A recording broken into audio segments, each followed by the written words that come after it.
টিএমসির বিরুদ্ধে ভোটে প্রশাসনকে ব্যবহারের অভিযোগ আরো একবার আপনাদেরকে জানাই। তৃণমূল কংগ্রেসের বিরুদ্ধে ভোটে প্রশাসনকে ব্যবহারের অভিযোগ।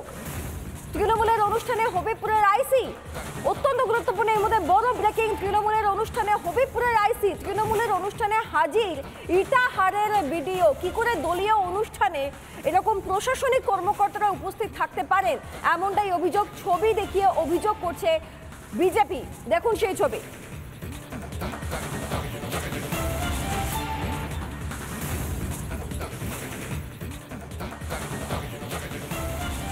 বালুরঘাটে দেখা গেছে, বালুরঘাটে ইটাহার আইসি খুলে তৃণমূলের প্রোগ্রামে যোগ দিয়েছেন, পোশাকে বসে তৃণমূলের প্রোগ্রামে যোগ দিয়েছেন। একই হিসেবে হবিবপুর বিডিও সাহেব, হবিবপুরের বিডিও সাহেব একই ভঙ্গিতে, একদিকে হবিবপুরের বিডিও, আপনি অবাক হবেন, যিনি গেঞ্জি আর লুঙ্গিতে আছেন উনি হচ্ছেন হবিবপুরের বিডিও সাহেব, মিটিং করছেন, আর ওনার সাথে একজন আইসি তৃণমূলের নেতা, দুই অফিসারদের ঘাড়ে হাত দিয়ে দাঁড়িয়ে আছে। এরা নিরপেক্ষ হতে পারে? আর কিন্তু মিটিং করছেন লুঙ্গি আর গেঞ্জি পরে। এটা হচ্ছে আমাদের পশ্চিমবঙ্গ, আর এই রাজ্যে আমরা নির্বাচন করাচ্ছি।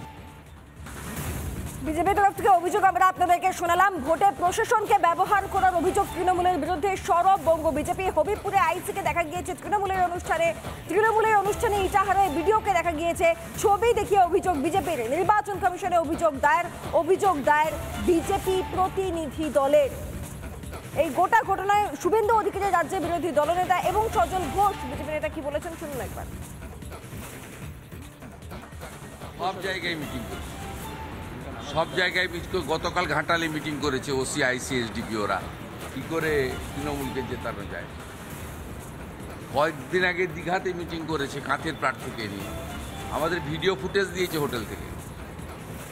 এদের কপালে দুঃখ আছে, ভীষণ দুঃখ আছে এদের কপালে। শাহজাহানের মতো ডায়মন্ড যা যা করছে সমস্ত তথ্য রেকর্ড সংগৃহীত হচ্ছে, এবং এদের পিছনে আমাদের ভিজিলেন্স পুরো মাত্রায় আমরা কাজ করছি। এদেরকে এই রাজ্য থেকে ইমিডিয়েট ট্রান্সফার করে দেওয়া হোক। এদের রাজ্যের সীমানা ঢুকতে দেওয়া উচিত। এদেরকে তো ইলেকশনে অংশগ্রহণ করতে দেওয়া উচিতই নয়। আমার মতে তার সঙ্গে সঙ্গে এদের পশ্চিমবঙ্গের বাইরে করে দেওয়া উচিত। এমন ট্রান্সফার করা উচিত যাতে ওরা পশ্চিমবঙ্গে কোনো রকম অ্যাক্সেস না পায়, কোনো রকম অ্যাক্সেস না পায়। মানে কতটা নির্লজ্জ! সরকারি লোক তো তৃণমূলের মঞ্চে ওটা দরকার কি আছে? আগেও কি সরকারি কর্মচারী যারা ছিল তারা কি সিপিএমের দালালি করতো না? তারাও সিপিএমের দালালি করতো, কিন্তু মঞ্চেও ছাড়বো না, নিচেও আমরা মানে দালালি করব, এ সবটা হয় না। প্রদেশ কংগ্রেস সভাপতি অধীর রঞ্জন চৌধুরী কি বলেছেন বিজেপির এই অভিযোগের পর শোনাবো আপনাদের। সব পুলিশই এরকম, সর্বোচ্চ পুলিশের ভূমিকা এটাই। নির্বাচন আগে সব ট্রান্সফার করে দিয়ে তৃণমূলের ক্যাডারদের বিভিন্ন থানায় বসানো হয়েছে। সেই বহরমপুরও তাই, মুর্শিদাবাদও তাই, সারা জেলা তাই।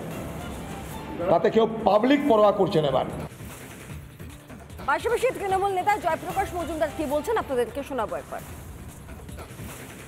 যদি হয় ইলেকশন কমিশনে বলবে, ইলেকশন কমিশন ব্যবস্থা নেবে। এ নিয়ে তো হইচই করার কিছু নেই। কিন্তু আমরা একটা ঘটনা জেনেছি যে শুভেন্দু অধিকারী ইলেকশন কমিশনকে তিনি বলেন যে এখানকার দুজন যারা